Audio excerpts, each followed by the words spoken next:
Start with why. If you don't first ask yourself the question, why am I doing dictation? Then in planning, you are likely to ask yourself questions such as these. How can I avoid making this activity teacher-centered? How can I avoid making this activity too similar to what the Japanese English teachers are doing? How can I make this dictation activity fun? And the result of asking yourself these questions, if you are a skilled teacher, is likely to be an activity that is fun, not similar to what the Japanese English teachers do, and, at least arguably, not teacher-centered, and useless.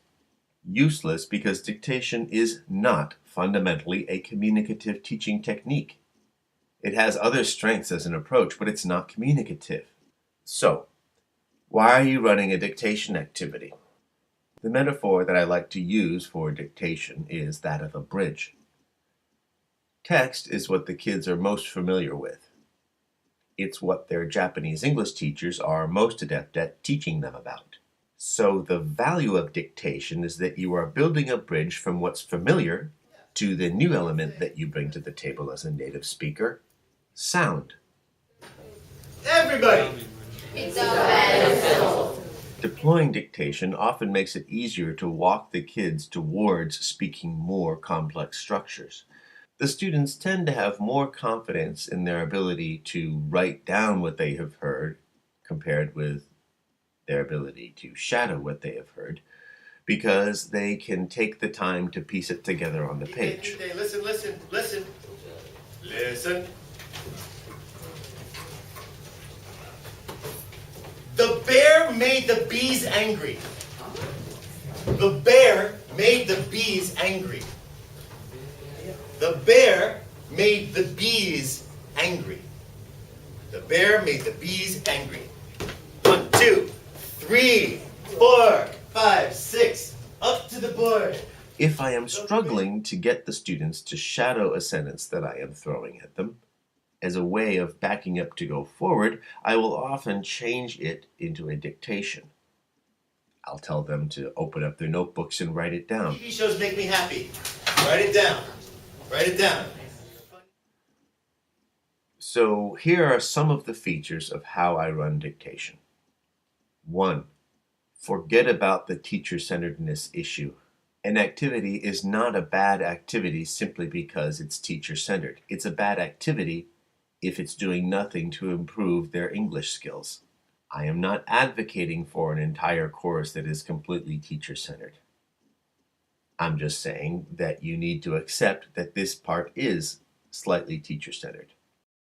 The dictation sentence should come from you or, if it suits some other purpose, from a recording of native speaker English.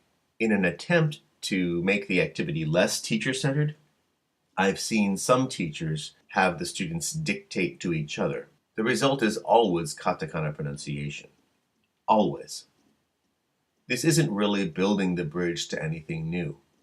You aren't hired to teach the kids to use katakana English with each other. You are hired to teach them to use English as native speakers use it. 3. Dictate in whole sentences with the tempo, the rhythm, the melody, and the pronunciation as authentic as you can. If you find yourself breaking it into phrases, then you need to put it up on the board and shadow it. Or if you planned your drill well, it might be possible to retreat for a moment to a simpler version of the same structure. If so, then that would be better. 4.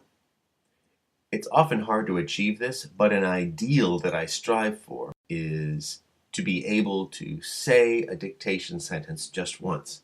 If you have to repeat the sentence 20 times, even if you're speaking the sentence at natural speed, though there is a kind of value to what you are doing, you are a long way away from where you ultimately want to be with the kids, which is hearing the dictation sentence as clearly as a native speaker would be hearing it.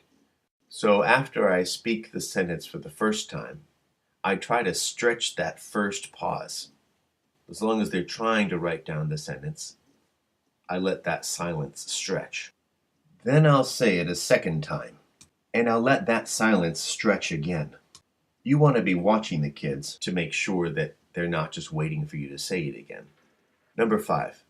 After speaking the dictation a couple of times, I almost always pick 6 kids at random to go up to the board and write it there. 1, 2, 3, 4, 5, 6. Up to the board. It's important that there be no predictable pattern concerning who gets chosen.